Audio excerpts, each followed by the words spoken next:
자, 결국 윤석열 대 이재명의 싸움이 될 것이다. 피트, 추미애가 추임새를 낼 거다. 이겁니다. 자, 네. 지금, 보면 오늘 아침에 이제 윤석열 지지율이 이제 이재명하고 막 이렇게 더 격차 벌린 게 나왔고, 또 이제 엑스파일이라든가 또는 대변인 그만둔 거 이거 가지고 이제 문제가 생길 거다. 뭐 이렇게 돼서 또 내려간 이 조사도 있었습니다. 5% 정도 빠진. 근데 결국 여러분 윤석열 대 이재명의 싸움이 될 겁니다. 아무리 내일 의총이 열려갖고 뭐 진짜 치고받고 싸워도 경선 연기하기 그렇게 쉽지 않습니다. 근데 여러분 결국 윤석열과 이재명으로 되는데요.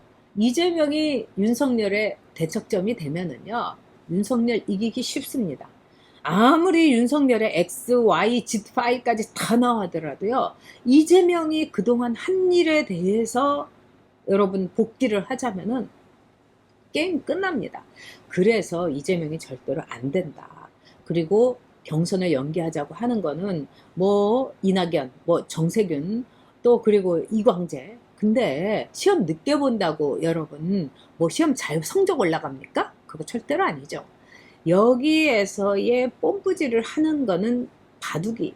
즉 김경수가 무죄가 나오면 김경수를 투입하겠다는 문재인의 의지가 있어서 그런 겁니다. 그러니까 내일 얘네들이 치고받고 막 싸우는 거 봐야 돼요. 그리고 이재명은 이미 선전포고를 해놨어요. 경선 연기하면 나 가만 안 있겠다 이러고요. 그렇지만은 지금 볼 때요.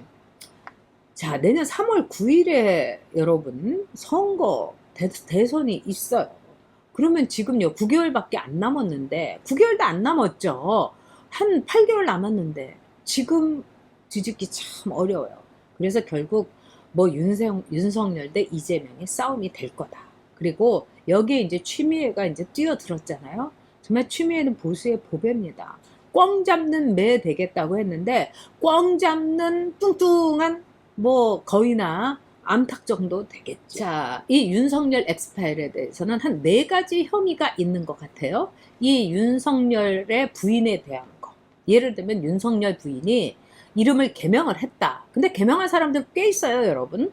그리고 술집에서 호스테스를 했다. 뭐 이런 거예요.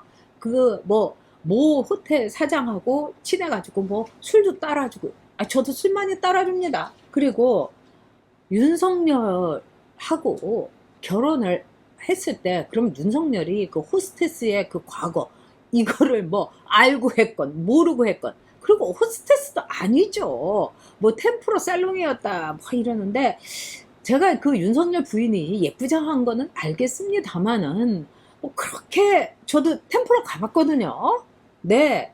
뭐 저기 윤상현이가 템프로라고 하면서 저도 한번 데리고 가고 또 누구야 그 최경환이도 데리고 가고 또 이제 저는 안 데리고 갔지만은 이 템프로 많이 다니는 모 씨도 여러분 딱 하면 누군지 아실 거예요. 이쁜 애들 너무 많이 나온다 이러면서 아무개 의원 정도는 아무것도 아니다 뭐 이렇게 말한 적도 있어요. 제가 이거 개인적인 거라서 얘기 안 합니다만 근데 이거는 저는 정말 윤석열이가 자존심상 대응을 못하는 거죠. 저도 저에 대해서 너무 자존심상 대응을 못하는 게 있어요. 그 다음에 두 번째는 윤석열이 이미 대응을 했습니다.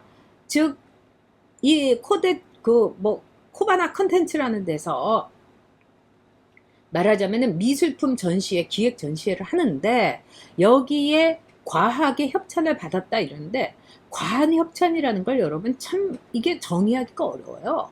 왜 그러냐? 미술품을 외국에서 갖고 오잖아요. 그러면 보험이 1억이 돼요. 그러면 10억짜리 말하자면은 미술품을 갖고 오면은 보험금으로 1,000만 원을 해야 되는 거예요. 그래서 웬만한 전시회를 하게 되면은 거의 10억, 20억이 됩니다. 그러니까 기업에 가서 협찬 받고 이게 모든 전시회에서 다 하는 거예요. 그리고 기업은 문화에 뭔가 협찬을 하면 있어 보이잖아요.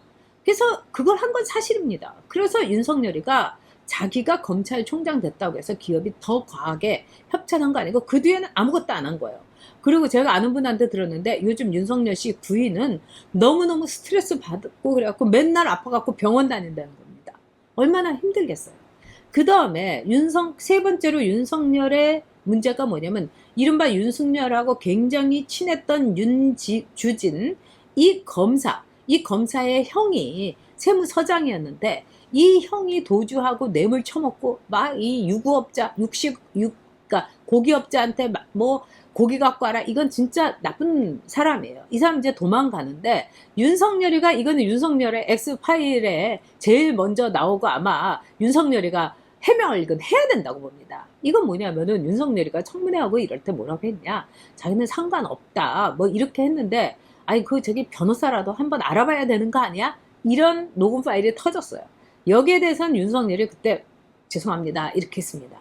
여기에 대해서 윤석열이 국민 앞에서 그냥 내가 진짜 아끼는 후배여서 너무 걱정돼서 그랬다, 이거 내가 잘못한 거다, 깔끔하게 정리하면 되는 겁니다. 그렇다고 해서 윤석열이 뭐 딴짓한 거 아니에요. 그 다음에 이제 문제의 장모, 윤석열의 장모, 이분이 이렇게 한 거를 보면은 이분은 제가 보니까 돈 되는 데는 늘 함께 했던 것 같아요. 그래서 별별 뭐 추모공원부터 시작을 해가지고 그 다음에 뭐 이 저기 요양병원 뭐 별별 거 다 했는데, 요양병원의 경우는 윤석열이가 장모 그거 하지 말라고 해갖고 일찌감치 나온 것 같아요. 그리고 장모의 문제에 대해서는 윤석열이가 나이 50에 결혼을 했는데 어떻게 하란 말입니까 여러분. 자, 그렇기 때문에 저는 윤석열의 엑스파일, 오죽하면 추미애가 없겠다고 하겠느냐. 그리고 이준석이가 잘 얘기했어요. 윤석열의 엑스파일 즉각 공개해라. 그리고 엑스파일이 문제가 되면은 수사위원회 기관에 의뢰해라, 이렇게 얘기를 한 거예요. 그리고 윤석열도 여기에 대해서 소명을 해라. 그런데 제가 보기에는 이거는 이 엑스파일이 오늘 이렇게 흘러나온 걸 보면은 A4 용지로 20장이라고 그럽니다. 20쪽. 그런데 이 공격 포인트 뭐 이런 것까지, 이 앞서 제가 말씀드린 한 이런 거에 이 포인트를 막 이렇게 정리를 한 거라는 거예요. 그러면서 이 엑스파일이라는 거는 기본적으로 보니까 우리가 다 아는 얘기라는 거예요. 지금 얘기한 그거에 뭘 넘어간 뭐 엄청난 일이 있어가지고 그냥 뭐 꽝 우르릉, 절대로 아니라는 거예요. 우리가 온갖 유튜브에서 나온 거 그걸 아는 겁니다. 그런데 여기에서 중요한 거는 뭐냐, 이런 게 다 명기되는 거예요. 공격 포인트는 어떻게 잡을까, 어떤 식으로 활용할까, 어떤 언론에 뿌릴까, 그리고 바깔기, 좌표지키는 어떻게 할까, 말하자면 공작을 어떻게 할까 하는 공작 지침서라는 거예요 여러분. 그러니까 엑스파일의 컨텐츠가 문제가 아니라 이런 소문을 가지고 어떻게 뿜뿜할 것인가, 이게 초점인 겁니다. 그래서 여러분 윤석열에 대해서 걱정하지 마십시오. 그리고 윤석열은 저는 그렇게 생각합니다. 우리가 너무 이렇게 막 휘둘리는 거예요. 그런데 윤석열이 그동안에 우리에게 했던 묵직한 말과 확실한 안보와 시장 경제에 대한 가치, 이거 한번 복귀해 봅시다. 그러면은 제가 보기에는 윤석열하고 이재명하고 붙잖아요. 아주 간편하게, 아주 홀가분하게 쉽게 이길 수 있습니다. 문제는 바둑기가 나오냐 마냐 이거겠죠.